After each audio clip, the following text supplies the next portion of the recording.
نحمده ونصلي ونسلم على رسوله الكريم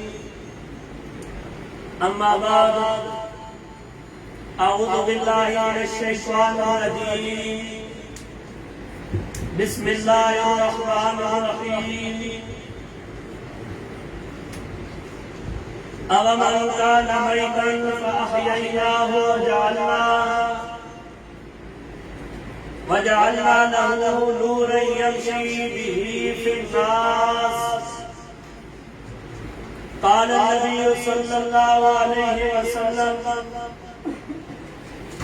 تبرك بالقرآن فإنه كلام الله تعالى وخرج منه أو كما قال عليه الصلاة والسلام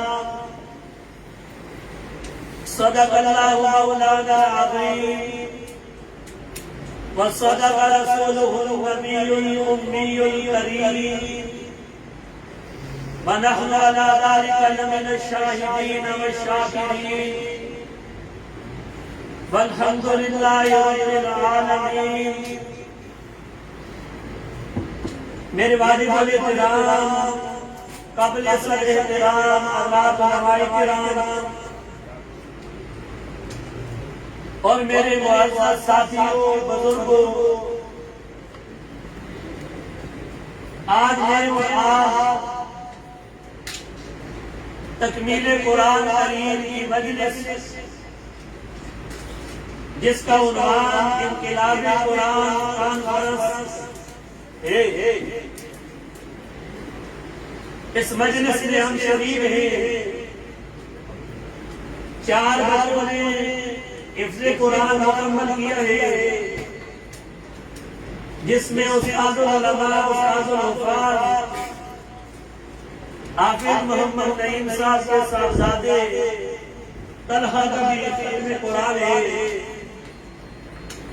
تمام بچوں کے والدین، ان کے عزیز و اقارب، ان کے رشتہ دار، اس مدرسہ کے استاد خصوصاً قاری محمد علی قاسمی صاحب دامت برکاتہ اور اس مدرسہ کی انتظامیہ مبارکباد کے مستحق ہیں.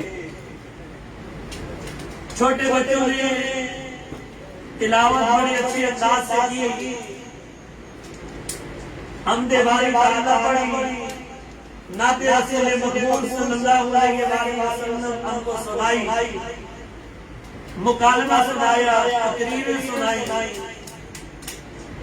اس کے بعد میرے اور آپ کے دلوں کی دھڑکن اس مجلس کے مہمان خصوصی ہم سب کے سرپرست اور مربی حضرت مولانا مفتی محمد ارشد صاحب دامت برکاتہ العالیہ کا بیان ہے.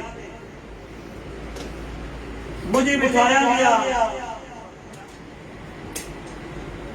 اور مختصر وقت کے لیے آپ کے سامنے پیش کیا گیا. سب سے پہلے تو میں ان تمام مدارس کے روح روا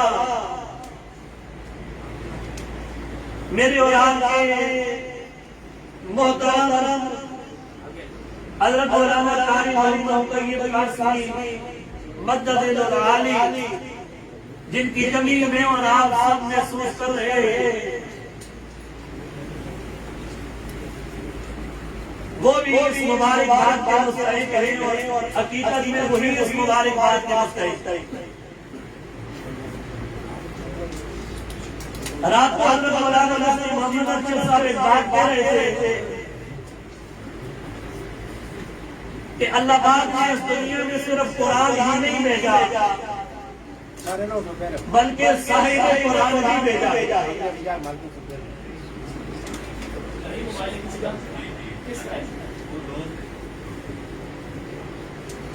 تو میرے خیال سے یہ کانفرنس انقلاب قرآن کانفرنس تو ہے ہی ہے، لیکن انقلاب قرآن کے ساتھ انقلاب محمد مصطفیٰ صلی اللہ علیہ وسلم کانفرنس کی. قرآن کے ذریعے انقلاب لایا گیا انقلاب تابع انفعال کا مصدر ہے جس کا معنی تبدیل ہونا. صحابہ کی زندگیاں تبدیل ہوئی اس قرآن پاک کے ذریعے. فرش پہ بیٹھنے والوں کو عرش تک پہنچایا گیا. تارے مذلت میں پڑے ہوئے لوگوں کو اوج ثریا تک پہنچایا گیا. بٹتے ہوئے لوگوں کو ہدایت کا راستہ دکھایا گیا. دکھانے والے کون ہیں؟ جناب محمد مصطفیٰ صلی اللہ علیہ وآلہ وسلم ہے.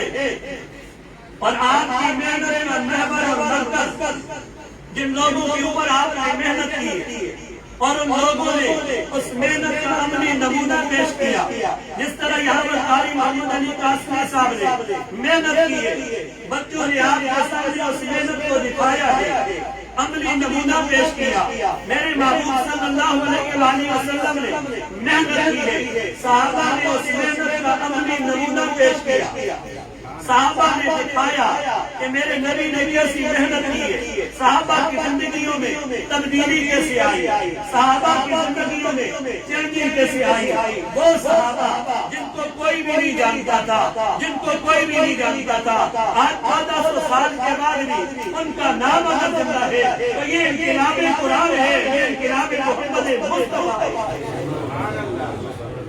میرے خیال میں جن بچوں کے والدین نے جن بچوں نے یہاں پر ختم قرآن کیا ہے ان کے والدین کے لیے اس سے بڑی سعادت، اس سے بڑی خوشی اور کوئی نہیں، اس سے بڑی خوشی کوئی نہیں.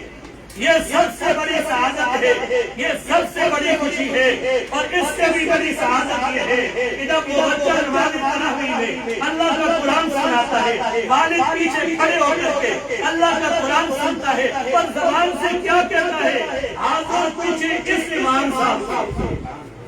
امام کون ہے؟ امام تیرا بیٹا ہے. یہی وجہ ہے کسی کہنے والے نے کہا آج میں نے نماز پڑھی رات کو، میرے پیچھے کھڑا تھا، میرے پیچھے کعبہ تھا، اور لوگوں نے کہا کعبہ تو سامنے ہوتا ہے، کعبہ کی طرف تو منہ کیا جاتا ہے، کعبہ تو سامنے رکھ کر کے نماز پڑھی جاتی ہے، تو نے کعبہ کی طرف پیچھ کیسے کر دی؟ وہ کہنے لگا میرے پیچھے میرا بابا کھڑا تھا، میرے پیچھے میرا ابو کھڑا تھا، اس وجہ سے میری کعبہ کی طرف پیچھ کی. کسی شاعر نے کہا ہے کسی لیے تصویر جانا ہم نے کھنچوائی نہیں. دوسرا مصرع سے نہیں کر رہا تھا، ٹیکنالوجی کا دور نہیں تھا، اخباروں کا دور تھا، جواب آنے میں دیر لگتی تھی. آج کل تو منٹوں سے منٹوں میں جواب آ جاتا ہے. کسی نے جواب دیا، ایک سے جب دو ہوئے، اس میں یکتائی نہیں، لیکن یہ جواب اتنا خوبصورت نہیں تھا، اتنا مزہ نہیں آیا. کسی ہندو شاعر نے اس کا یوں جواب دیا، اس کا یوں جواب دیا، فرمایا بت پرستی دین احمد میں آئی نہیں، اسی لیے تصویر جانا ہم نے کھنچوائی نہیں. میرے محبوب صلی اللہ علیہ وسلم کی محنت سے اس تصویر والی لعنت کو، اس بت پرستی والی لعنت کو توڑا گیا، اس کا مقابلہ کیا گیا، شرک پرستی کا مقابلہ کیا گیا اور اللہ کی توحید کا پرچار کیا گیا. بڑے واقعات انقلاب کے اوپر، صحابہ کی زندگیوں میں انقلاب کیسے آیا.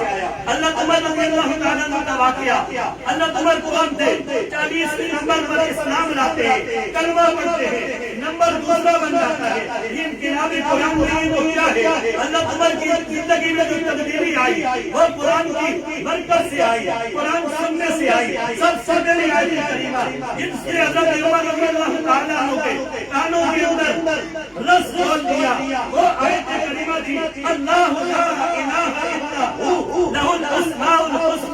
اور پھر دوسری آیت کریمہ جس کی برکت سے حضرت عمر کا دل بھی وہ ہو گیا، وہ ایمان کی دولت سے مالا مال ہو گئے. وہ آیت کریمہ تھی اننی انا اللہ لا الہ الا انا فاعبدنی، بے شک میں اللہ ہوں، میرے سوا کوئی معبود نہیں ہے، میں اکیلا ہوں، میں یکتا ہوں، میں وحدہ لا شریک ہوں، میرے سوا کوئی حاجت روا نہیں ہے، میرے سوا کوئی مشکل کشا نہیں ہے، میرے سوا کوئی شکری بنانے والا نہیں ہے، عزت اور ذلت کا مالک میرے سوا کوئی نہیں ہے. وہ تو حیا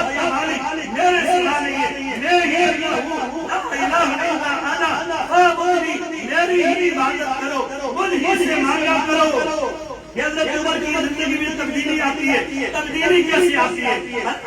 حضرت عمر رضی اللہ تعالیٰ عنہ ہوا کو حکم دیتے ہیں، ہوا حکم مانتی ہے، کہتے ہیں یا ساریۃ الجبل، خطبہ تو مسجد نبوی میں دے رہے، خطبہ تو مسجد نبوی میں دے رہے، آواز دکھاتے ہیں یا ساریۃ الجبل، ہزاروں کلومیٹر دور یہ آواز جاتی ہے، یہ انقلاب قرآن ہے، زلزلہ آتا ہے، حضرت زمین پہ پاؤں مارتے ہیں، زمین روک جاتی ہے، یہ انقلاب قرآن ہے۔ حضرت عمر رضی اللہ عنہ کے زمانے میں آگ آتی ہے، حضرت عمر رضی اللہ تعالیٰ عنہ طبیب داری کو حکم دیتے ہیں آگ کو روکو، وہ اپنے اس کپڑے کے ساتھ آگ کو ایسے مارتے ہیں، آگ کو مارتے ہیں، آگ پیچھے چلی جاتی ہے۔ یہ انقلاب قرآن نہیں ہے تو کیا ہے؟ دریائے نیل کو حکم دیتے ہیں کہ اگر تو اللہ کے حکم سے چلتا ہے تو چلنا شروع کر، اور اگر تم لوگوں کے حکم سے یا تو اپنے حکم سے چلتا ہے تو تو بند ہو جا، تیرے چلنے کی ہمیں ضرورت نہیں ہے۔ آج تک وہ دریا نہیں رکا، یہ انقلاب قرآن نہیں ہے تو کیا ہے؟ ایک صحابی کا واقعہ، حضور صلی اللہ علیہ وسلم نے فرمایا قرآن اگر سیکھنا ہے تو 4 لوگوں سے سیکھو۔ حضرت مفتی صاحب یہ کہتے ہیں عبداللہ ابن مسعود رضی اللہ تعالیٰ عنہ سے قرآن سیکھو، اور آج اگر میں کہوں تو غلط نہیں ہوگا، قرآن اگر سیکھنا ہے تو قاری محمد علی قاسمی سے سیکھو، قاری محمد علی صاحب سے سیکھو۔ حضرت عبداللہ ابن مسعود رضی اللہ تعالیٰ عنہ سے قرآن سیکھو، حضرت ابی بن کعب رضی اللہ تعالیٰ عنہ سے قرآن سیکھو، سالم بن حذیفہ رضی اللہ تعالیٰ عنہ سے قرآن سیکھو۔ ان کی زندگی کا ایک واقعہ کہ حضرت سالم کون تھے، کیسے قرآن نے انقلاب لایا، حضرت سالم کہاں سے کہاں چلے گئے۔ کہتے ہیں کہ ایک یہودی بزنس مین تھا جس کا نام سلام بن جبیر تھا، مدینہ طیبہ کا رہنے والا تھا۔ کئی واقعے میں بیان کر کے بات ختم کروں، توجہ سے سنو۔ ملک شام گیا بزنس کے لیے، سامان خریدا، وہاں ایک غلام لگ رہا تھا، پتلا سا، دبلا سا، کمزور سا، خوبصورت بھی اتنا نہیں تھا، رنگ میں سے رولا، کسی کام کے قابل نہیں تھا، کوئی لینے کے لیے تیار نہیں تھا، اور سستا بھی رہا تھا۔ سلام بن جبیر نے حضرت سالم کو خرید لیا، مدینہ طیبہ لے آیا۔ کہتے ہیں اصل میں غلام نہیں تھے، کسی نے اغوا کر لیا تھا، اغوا کر کے غلام بنا لیا تھا، شام کی منڈیوں میں بیچ دیا تھا، بک کر کے مدینہ طیبہ آ گئے۔ مدینہ کی منڈیوں میں حضرت سالم رضی اللہ تعالیٰ کھڑے ہو گئے، آقا رکھایا کھڑے رہے۔ بزنس کا سامان تو بک گیا، لگے ہاتھوں بک گیا، نفع کے ساتھ بک گیا، لیکن حضرت سالم کو خریدنے کے لیے کوئی نہیں آیا، لوگ مول بھی نہیں دیتے تھے، نفع تو بہت دور کی بات تھی، مول بھی نہیں ملتا۔ آقا نکال کھڑے ہو گئے، حضرت سالم کھڑے رہے 3 دن، بھوک کی حالت میں، پیاس کی حالت میں، گرمی اور دوپہر کی گرمی میں کھڑے رہے، بھوک بھی برداشت کی، پیاس بھی برداشت کی، گرمی بھی برداشت کی، اپنی جگہ سے ہلے نہیں، کیونکہ آقا کا حکم تھا۔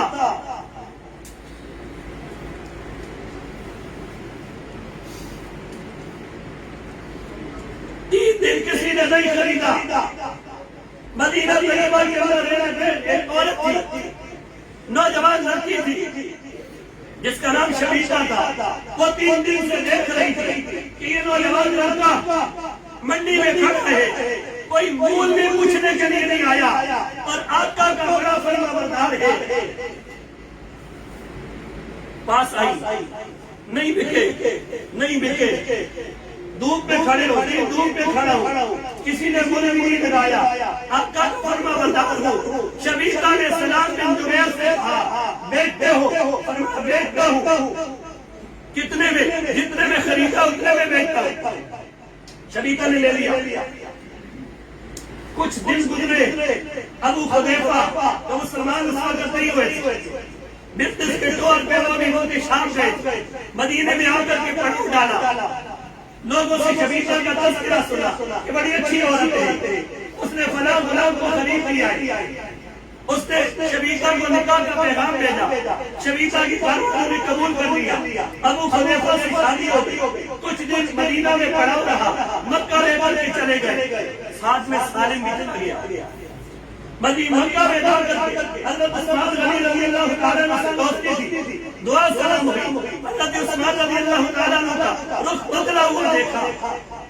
کیا مسئلہ ہے؟ فرمایا میں مسلمان ہو گیا اور آپ کافر ہیں، میری اور آپ کی دوستی اب نہیں چلے گی۔